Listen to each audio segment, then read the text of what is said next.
with Chairman's remarks. I usually don't have a lot to say in Chairman's remarks. Unfortunately, I am going to start this morning with a little bit of a somber note. In the past few days, we have lost two great people.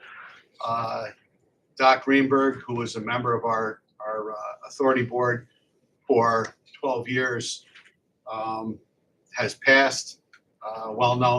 Also well-known local physician, military veteran. He lent a lot to the board, and he'll be certainly missed. Also, another great man, Bill Clay, who spent his entire adult life as a public safety figure, union leader, and 20 years as a member of the county legislature.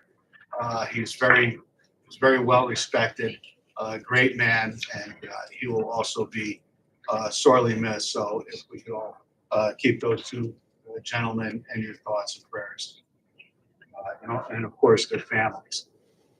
On a brighter note, we are welcoming back Harold Island. He's been a former member of our board, and he's been gracious enough to come back and lend his expertise once again to our board. We're happy to have him here, and look forward to working with him as our board moves forward. So with that, I'll go ahead and look for approval from our last regular meeting minutes, which was May 12th, 2025. We got Kevin and Sari. Any questions? All in favor? Okay.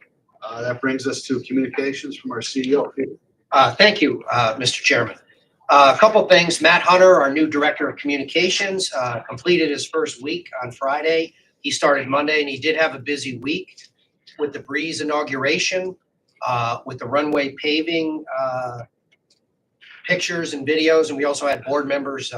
Some were all invited, and I think three or four attended and visited on the airfield to look at the runway paving job, which is near the main runway is complete.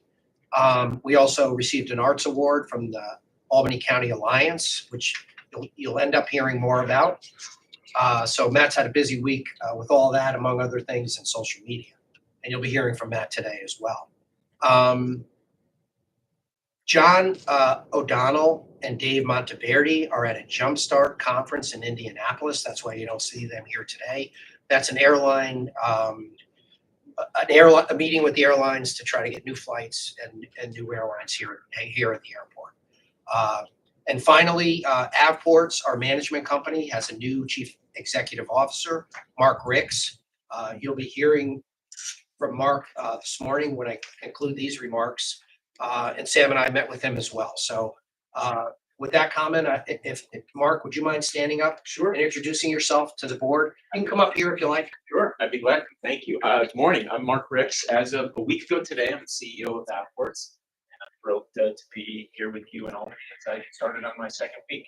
Just a little bit about me. I live about 2.5 hours south of here in Westchester County, so I've had a nice drive up here this morning, and it's a pleasure to be here. And I also just want to give thanks to Peter and the chairman for, on a very busy morning, carving out some time to welcome me to this team. And this is a team from our perspective at Avports. You are our customer.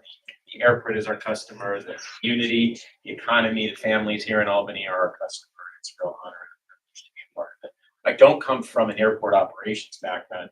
I come from a background that cuts across public sector and private sector, real estate, infrastructure, management, development.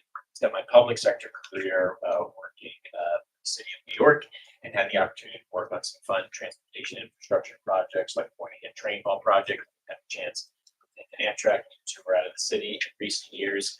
I would like to think that something that connects the different work I've done is being a part of work with projects that matter to people's lives, and that is certainly true for an airport such as this one. That very it's not an abstract notion. It's people seeing families, it's people going on vacations, it's economic development and creating jobs and tax revenues. And that's what makes this opportunity broadly at Apport's and here in Albany such a privilege. So as I said, I'm not that far away and I'll hope to be here more. I will be here more in the months ahead. You know, obviously we're not going to be spending time with our team, but look forward to have the opportunity to get many of you on the staff.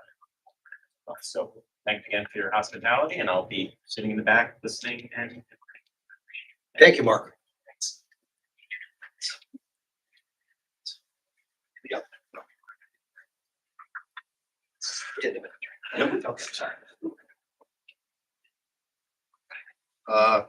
Thank you, Peter. As Peter mentioned, our COO is out of town helping to keep this train rolling with new routes and airlines. So in his place, we're going to have a report from Chris White. Thank you, Chairman. And members of the board. So very briefly, as you know, as it relates to the terminal expansion project, John O'Donnell has broken the progress down into 3 discrete areas, phase 1, 2, and 3. I'll start with phase 1. And those areas are substantially complete. They consist of the children's play area, the sensory room, and the business center.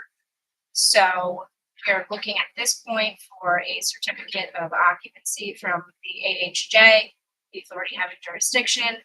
And once those COs are given, we can then turn them over to the public.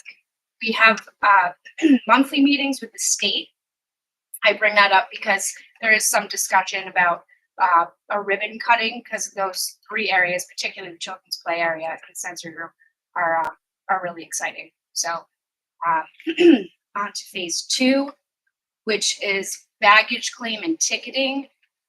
Those are progressing, as you can see. I'm sure you saw on your walk-in, the ticket counters are being placed.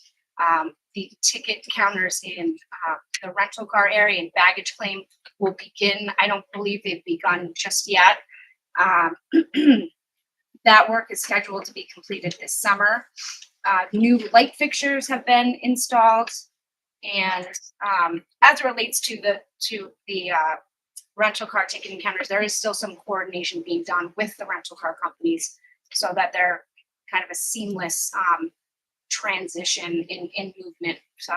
We have a lot more room in ticketing, airline ticketing, to be able to move folks around to get those things done. So that coordination is underway.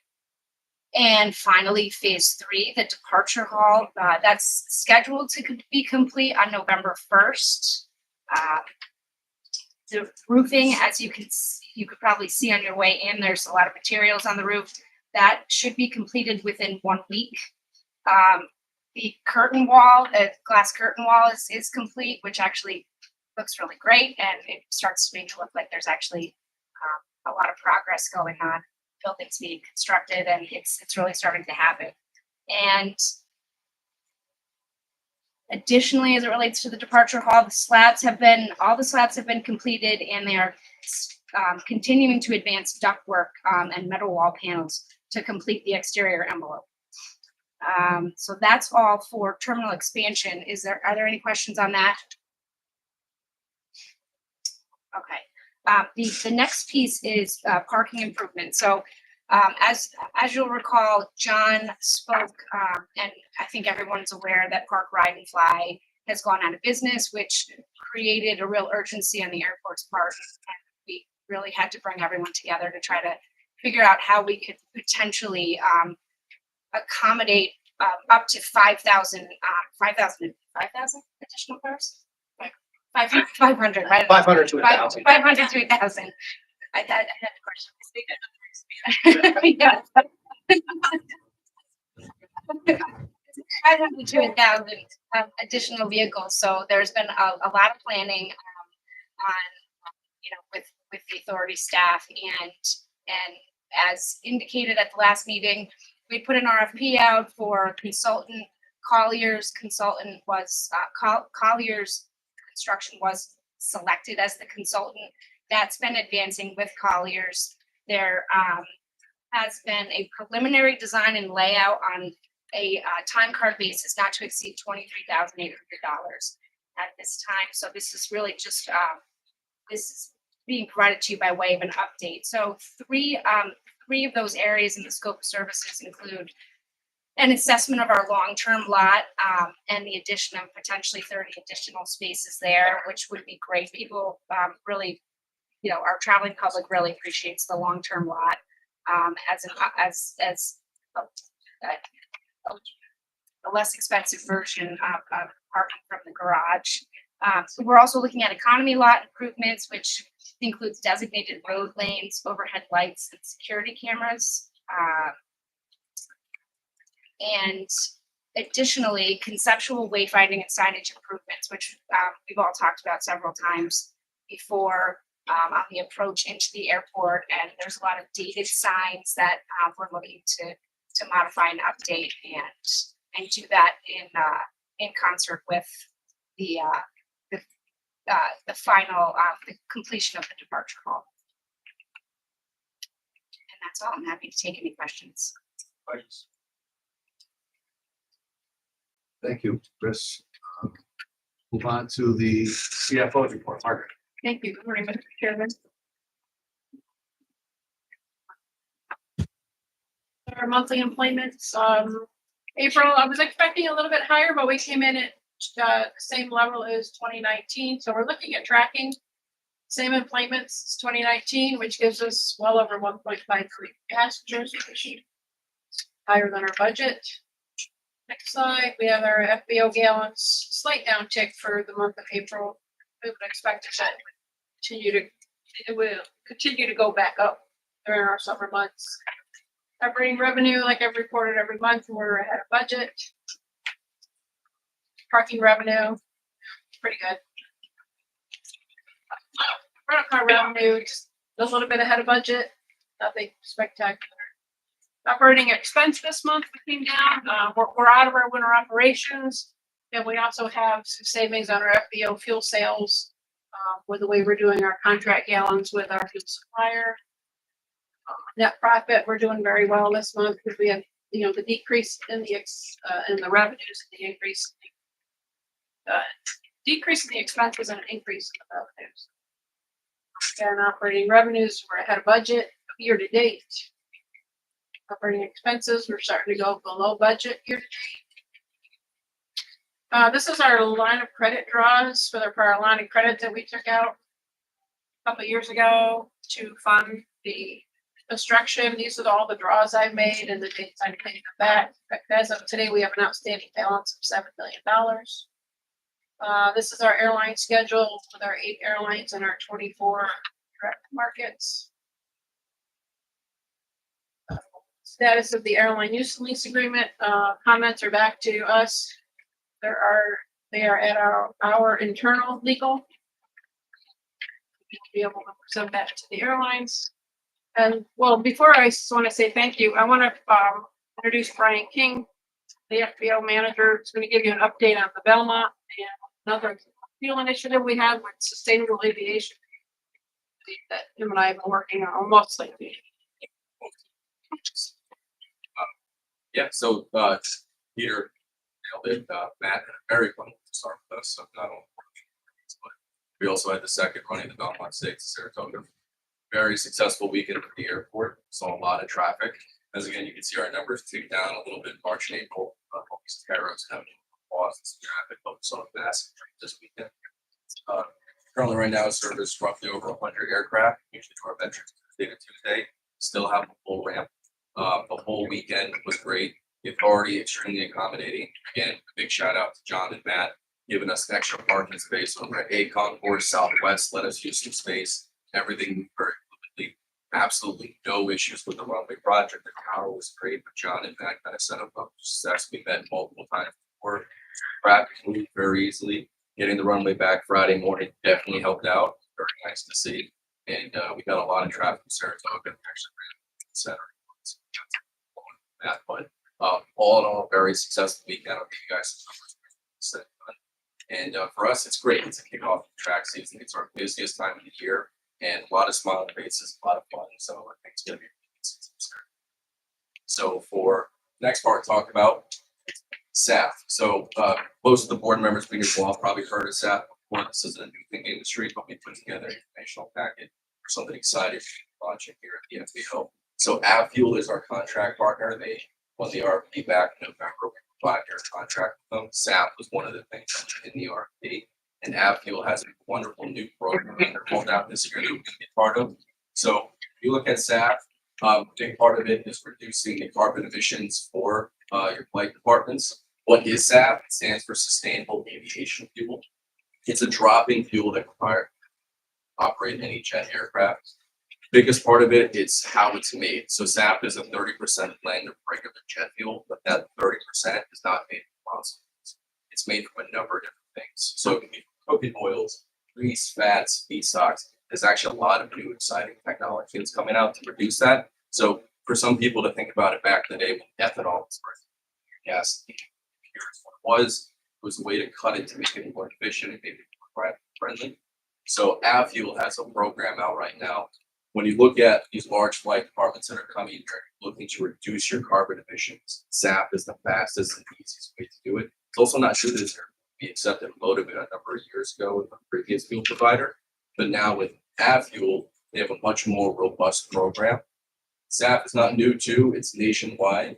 The biggest thing you're going to see right now is primarily been on the West Coast. We're finally able to see it on the East Coast in a sustainable way. Florida, you have buy-in and Naples, and then Heritage and Vermont are the two. Albany is soon to be able to offer it. This reason is it's now available to come from Houston, Texas, where it's produced through the pipeline in Hurst, New Jersey, to the truck companies. More than half our fuel is coming for there. It's a much more sustainable, easy way to get it. Previous to that, harder work done, and we had it here, but it was shipped on a barge, it shipped all the way up. They finally got it to the pipeline this year, giving us access on the East Coast. And SAF is all East Coast. Most people here fly with aircraft and SAF kind of know it's not a new technology. The big 3-count state are probably hundreds of thousands of gallons of it. So now with AvFuel, we'll be able to get it more accessibly and easier. AvFuel also has an extensive network from a lot of the OEMs, Textron, Bell, Embraer, Boeing. Again, this has been in the industry for years. Next slide. The customers that buy it, so there's a number of different type of people. It is not new to the industry, but it is new to some of the passengers that are buying. So customers looking for green initiatives, have specific goals. The biggest one for us is our fractions, NetJets, FlexJets, and a lot of the Fortune 500 companies that come to all board business and have operations here. AvFuel actually put a great slide together. These are customers that we already have here. So this is estimated burn rate. So about half of our current fuel sales are customers that already buy SAF. Again, the big names see up there, NetJets, FlexJet, Wheels Up. Those companies will look at their flight plans for the entire year, make sure that they're buying a fraction of it. They're not buying it all over the place, but now they'll be out in Albany when they fly in. They will do a portion of their sales here. And a number of these other corporations too are companies that are already coming to the region to do business. Target, JP Morgan, Chase, PepsiCo, these are companies that are here all the time. Even Jackson, just hosted with me, and it's actually a big buyer. Slide. This is the big key. So when it comes to buying SAF, the big hurdle that the industry has faced over the last decade is when you do a regular jetting transaction, you buy a fuel, you get a receipt. With SAF, there's a little bit more paperwork that goes to it to allow the end user to get those carbon credits and have the information on where it's being. Again, it's not just coming from crude, it's coming from other sources. In January, AvFuel launched a great program called AvFuel Zero. It's one-stop shop. Again, there are contract fuels, so our CSRs now, we do SAF sale. We simply click SAF, just like we jet, in the AvFuel. The customer can get everything. Their fuel information, whereas from the carbon accreditation, it's one-stop shop. We just launched this in January. They launched it in Florida first. Got a lot of things worked out. We'll now be able to offer it here for our customers. And again, the people that are coming through this are companies that are already in the region. The big drive for this is not only to help the airport sustainable initiatives, but also to drive more companies to the region that we can now offer this. So rather than some of the airports around here come to Albany, AvFuel has been amazing with us, helping marketing, drive traffic. So we feel like this will be a good boost for us, especially during track season. So again, a lot of clientele we get from California and out west are already buying SAF. We're hopeful to see at the end of the year how our numbers look. I'm sure you could jump on us. Any questions? Good question. Cool. Exciting. You're going to see a lot of this stuff coming down the pipeline. If you got any questions about these, you know, I've been working on this for about 6-7 years. That's how I first met Mark. I came up here to talk about SAP. So it's going to be really exciting. Thanks, Brian. That's for me. Thank you. Thank you, Margaret. All right, project development, John and Matt. So project development, that's a nice shot of the inside of that's on the third floor looking into the build or the garage. That's a nice shot of the steel, the metal decking for the roof and the metal decking where there's concrete to be poured for that level. So the terminal expansions going forward, as Chris said, a lot of the roof is going on. It's being finished up. The curtain wall has been done. You see that those are things you see. What you don't see is there's a lot of duct work and mechanical room work being done in the west mechanical room. There's electrical work being done all through the terminal to tie things in, including backup units. We have a backup generator. It's over on the west apron, and eventually it'll be tied in. We're doing ticket counters, which includes data cables and all that. There's a lot of things you don't see that are being done as part of this. But we're moving forward.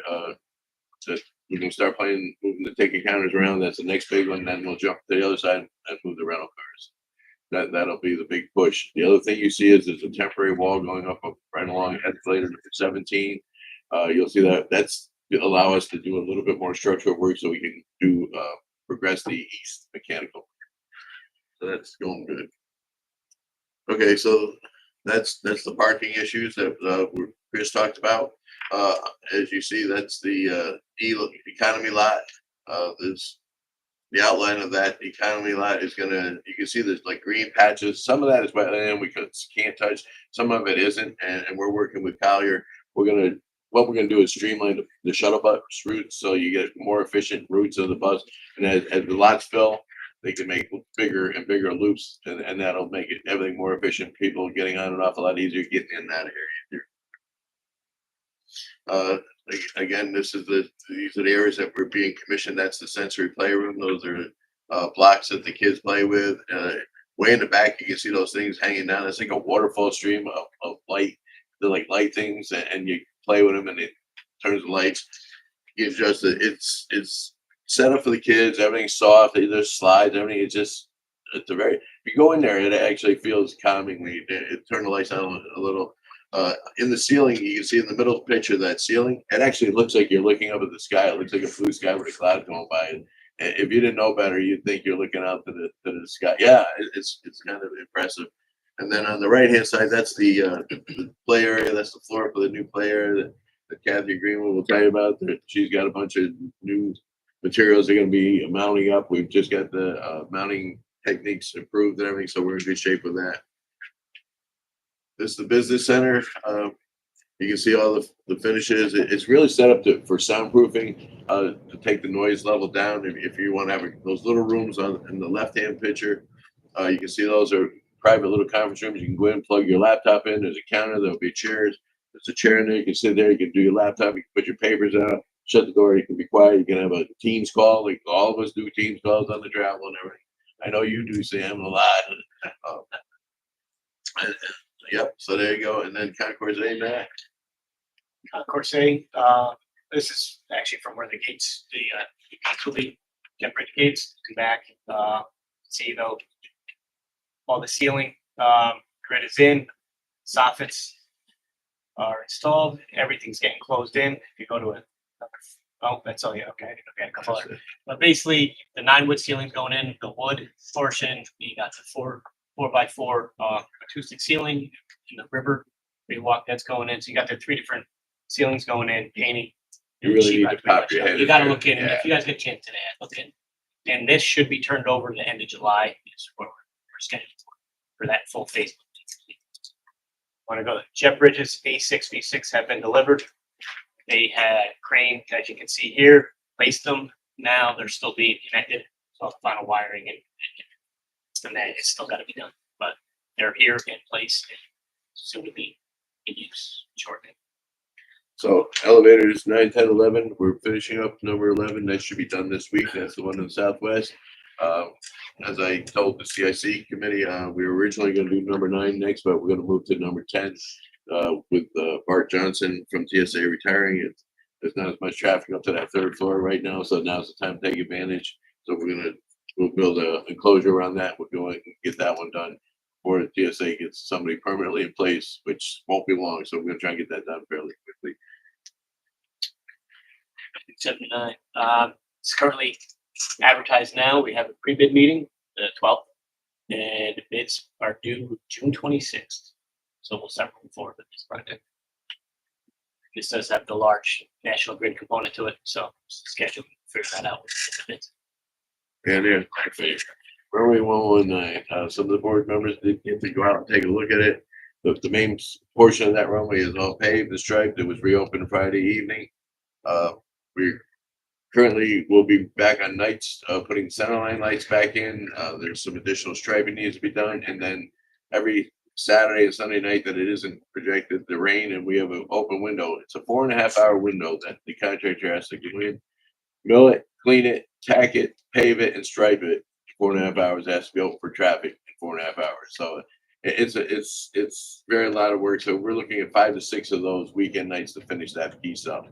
In the meantime, the FAA had us do some work for the new Mauser system, which is coming in, and that all that concrete work got completed. So we're just waiting on some of their lights, but that's not keeping us from running. What it does is limits us. We don't have a Cat 2 capability right now, but this time of year we're not really stuck with that very often. It's an issue. Perimeter road, and perimeter road is okay. There you go. So the perimeter road, there was a question asked in the CIC meeting, where did all the millings go? All the millings went back to Caledonia's plant. They use those as what's called RAP, recycled asphalt products, and depending on where you're using it, DOT mix, throughway mixes, they're allowed to use anywhere from 10 to 30% in a mix. We don't. We use all virgin material. So they took all the millings back.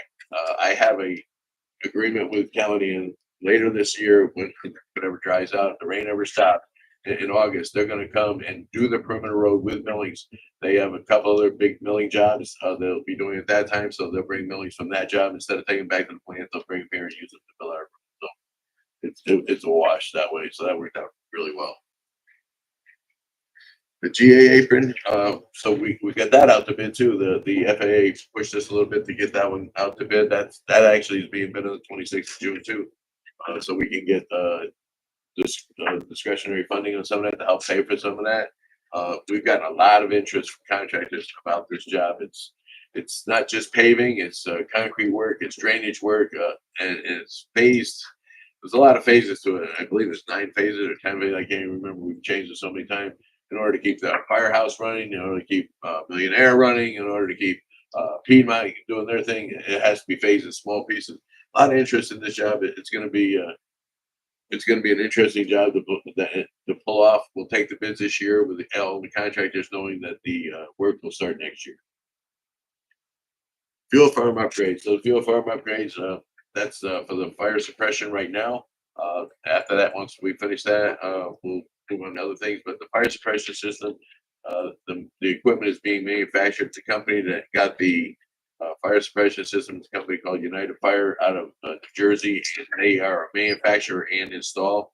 Their shop drawings have all been returned to them, so they're apparently in the process of manufacturing equipment. I don't have a delivery date on that yet, but I am guessing somewhere around September we'll start that, which would be good. So that'll get us past Brian's busy time with the fuel of the summer travel. That'll be a board item today, Mr. Hyder. We have a very nice quote from Still Seeing Electric. We got three bids on that, and it came in surprisingly well priced. And then, as I said to everybody before, I've been speaking with the county, and they're going to do their 4 past me, past us going toward Route 7. They're going to do all their 4 and bid them out. Seeing what we got for a bid price, they were only going to do 2. Now they're going to do 4, and then it'll be all on demand camera system all the way down. So that should definitely increase the way the traffic flows on that road. Both mornings and evenings, Mr. Hyder, so you should be able to slide down. Waited one about 10 minutes to make my turn into the. I bet you did. That That won't happen once we get this in place. And we'll happily take any questions you guys have. Any questions? Questions? Thanks, guys. Great. That brings us back to Chris, council's report. Thank you, Chairman. I don't have anything for the public facing portion of the meeting. Thank you. And Concessions Ambassador Program, Helen. On the concession side of things, we actually have a concession employees. 71 of them gives us a couple of 57%. The revenue for the month of April topped $1.5 million, yielding 79 for employment. The ambassadors are staying very busy with canine interactions, which are spectacular. The number of hours and shifts that's actually volunteer and the personal assists so far almost 36,000. Questions for Helen? Thank you, Helen. All right, Public Affairs, Matt.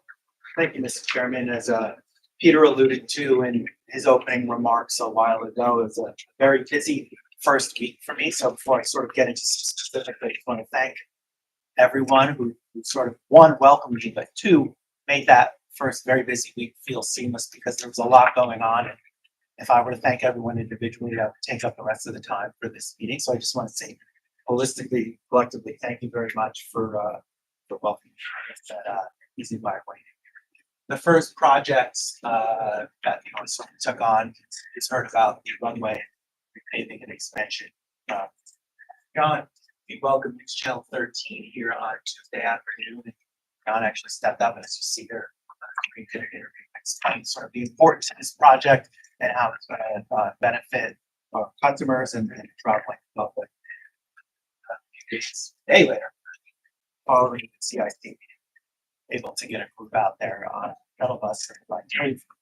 It was great to see the project up close and see it in shape. Thursday was sort of the highlight of the week. We welcomed Breeze Airways, an initiative that's been in the work, I know, for a long time, leading up to Thursday, the inaugural flight to Raleigh-Durham Airport.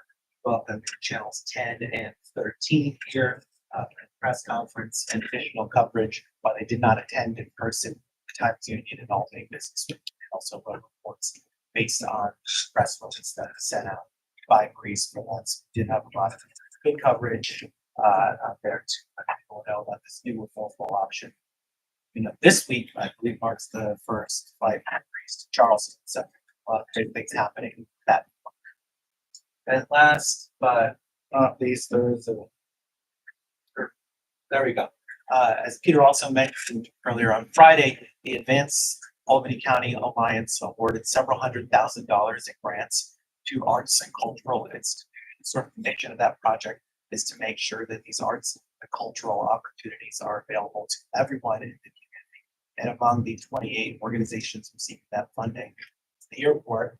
So Peter and Kathy went out along with the other organizations receiving money and accepted this $37,500 grant, which is ultimately going to be used for a new project that Kathy can tell us more about. But there was some coverage of that as well. Channel 10, so it's exciting in an exciting way. Yeah.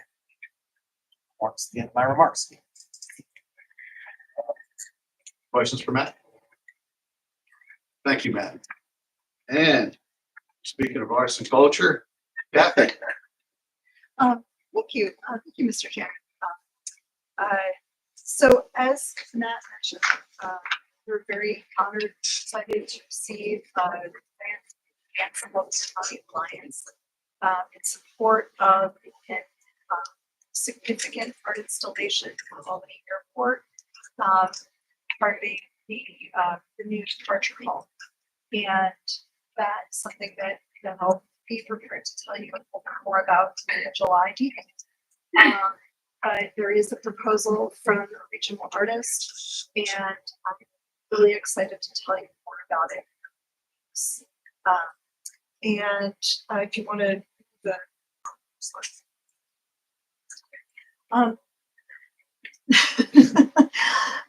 So in the last few weeks, there's been a new installation on Concourse A. Mara Baldwin is a Hudson Valley artist, and the new exhibition there is called Linker of Bunker, and it will be up through September 21st. And it is a beautiful series of drawings and sculptural pieces that are a reflection of summer camp. And I thought this would be a lovely way to pique visitors' interest over the summer months. It's really a lovely exhibition. While Concourse A is under rehabilitation, all of the exhibits have been in rotation and been removed, and especially the museum case exhibitions. But there was one area that remained untouched. And so a new installation there is from the National Museum of Racing and Hall of Fame. It's their 75th anniversary this year, and so we're able to place an exhibition focusing on them. And of course, it's very timely at the start of the racing season. So there's a nice new exhibition there. For the children's play area, which has been touched on a couple of times so far this morning, that is all well underway. I think we've been aiming to have that complete by the end of June, and we're going to be close. We're going to be close. All the fabrication is well underway. All the sculptural elements are, close to being completed. All the printing files are printer. There are some structural adaptations that I've been working with John and company on that need to be made in order to accommodate, especially the suspended structure, the suspended sculpture. And so those structural accommodations are falling into place, and so we'll be close to on target with the end of June. It's probably going to be into July a little bit, but we're all working very hard to have that reach completion and have it be something that will be the highlight of our travelers' summer, especially summer families traveling for summer. So very excited about that. And I think that's it for me. If anybody has any questions, I'd be happy to. Questions for Kathy? Okay, thank you, Kathy. Let's move right into our action items, starting with 10.1, John. Thank you, Mr. Chairman. Yeah, item 10.1, I'm looking for the board's approval to issue a purchase order for the purchase and installation of new heat pumps to BPI Piping Inc. For the amount of $156,903. Sounds like a lot of money. Really not. There's 12 of these pumps plus the anti-vibration joints that have to be installed with them. All those pumps are in our boiler room on the going toward the A concourse. As we've been working with MLB to do shutdowns and things of that, and AOW to do shutdown, we found more and more every time we reactivated the system, the pumps just started leaking, shall we say, draining. If you go in there, it's kind of like any one of us would do. You take a piece of gutter or pipe and you put it by the edge and you put the water and go into the drains and stuff. So in order to keep the hot water flowing in this building, including hand washing, heat, all different things, in order to keep that running, keep the hot water for the concessions, for dish, we need to change out these pumps. They're originals. They're originally here, from 1998. Yeah, they're original. So rather than doing a couple that were leaking, I think we just I worked with BPI and I agree with their assessment that we just come in and do them all, and then we're all starting brand new again. So I'm looking for the board's approval to do that. Okay, Harold. First, second, favor. 10.2, John. Thanks, Mr. Chairman. 10.2, I'm really happy. If you look at the price, it's the $55,200, and that's the authorization to award contract number 1206-GC, which is the airport traffic signal upgrades to Stilson Electric. We had 3 bids, and they all came in pretty tight. The highest bid was like $78,000, so it wasn't bad. But the $55,000 is a good price. My engineer's estimate was actually higher than that by $50,000. They're around 80,000 for that. So we want to get this one going, and I know, everybody will be happy when we get these. They're on-demand system, not a real-time on-demand system. Something for the board's approval, award that contract. Not just for the one satellite. Two, for the one in front of the terminal plus the one by the garage, the one, because they're paired together. They work together. Questions for John? Get a motion? Sari and Steve? All in favor? And 11.1, Matt. Mr. Chairman, 11.1, requesting the authorization of change order number 4 for contract 1127 GC for construction A rehabilitation AOW construction. It's an amount of $55,205. This work is basically for various fronts of conduit and wiring that's required. First is installation of the keypads for the boarding gates. So we had to run associated wiring for the security and operation needs for those gates. And during the removal of the existing ceiling, found that some of the wiring and conduit fronts were in conflict with the new ceiling grids that were going up. Now we have the three different ceiling types. So that had to be relocated and one of the sockets had to be. I'll take any question. Questions for Matt? Steve, none. Steve, second. Kevin, all in favor? That brings us back to John for 11.2. Thank you, Mr. Chairman. I promise it's the last one. I'm looking for the board's authorization for change order number 13 for the construction contract 21-1082-GC for the 3 TSA terminal expansion with MLB construction. Change order number 13 value is $61,603. And that is for additional structural work that needed to be done in the elevator towers 4 and 5. They're the ones that were left standing when we did all the demo with the new cars. The modernization of the new cars, it changed the way the brackets had to go, and they had to rework some of that steel inside of that, which couldn't be done until that thing was secured again back to the garage. There's also a few items with ceiling reworking near the stair D tower. Some of our ceiling, because of the temporary walls, we got further along than we thought we were. We're changing the way we're phasing this, obviously, with the different phases. So we're trying to make this so you don't leave open grids and things like that. We wanted to make sure we keep it looking nice for the passengers and stuff. So we had to do some additional cutting around that. And then the other part is also the some of the foundation work. As I said, we're redoing that temporary wall by escalator number 17, and that the reason for that is so we can do fast track some structural work and get that going, so we can get the east mechanical roof going and head back to get the project back moving forward on the east side, and before we take out the escalators. Which, by the way, we will be starting the new escalators in. So that was the last change order, or? I hope so. I would say, John, but we're still, we are still within our budget. We're at 1.7, I believe it is 1.7% left. So we're still in good shape. I hope it is. 13 is my lucky number. I love it. Well, let's leave it. Perfect. Any questions for John? Okay, take a motion. Sari, Harold, all in favor? Into the action items, any old business? New business?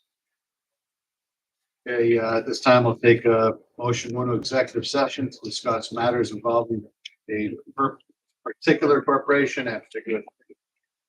Harold, second. Barry, all in favor?